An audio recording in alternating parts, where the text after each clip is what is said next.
Welcome back to this recipe. We are going to India today. So I have some cooking oil, some butter. I'll be adding some garlic ginger paste and some cumin powder because this is an Indian recipe. I'll mix all of that together before I add my onions. I love onions in my dish. Just count me in with anything onions, okay? I'm going to be stir frying this for a little bit before I go ahead to add my tomatoes and some salt. I'll mix all this together again and make sure that it is well cooked and a little bit translucent.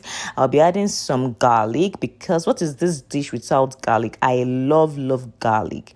I'll be adding some pepper flakes as well. Feel free to reduce the quantity. If you like a lot of pepper, increase it. If you don't like, reduce it.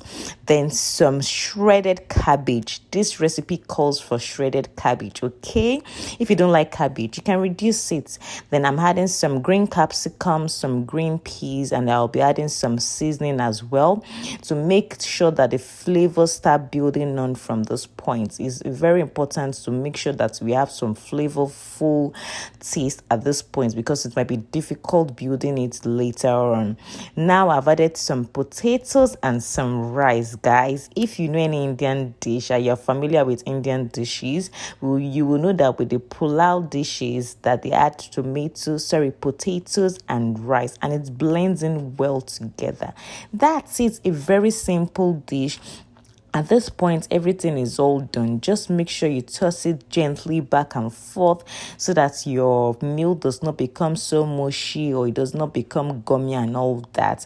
Then feel free to add some parsley as well, or you can use some coriander leaves. I used a mixture of parsley and coriander. This is a staple if you're making an Indian dish like this. It just adds everything together, the garnishing and everything.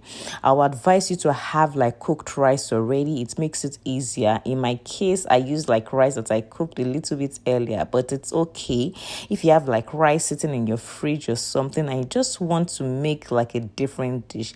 Do this. I hope you enjoy this recipe. Kindly subscribe for more on this page. See ya.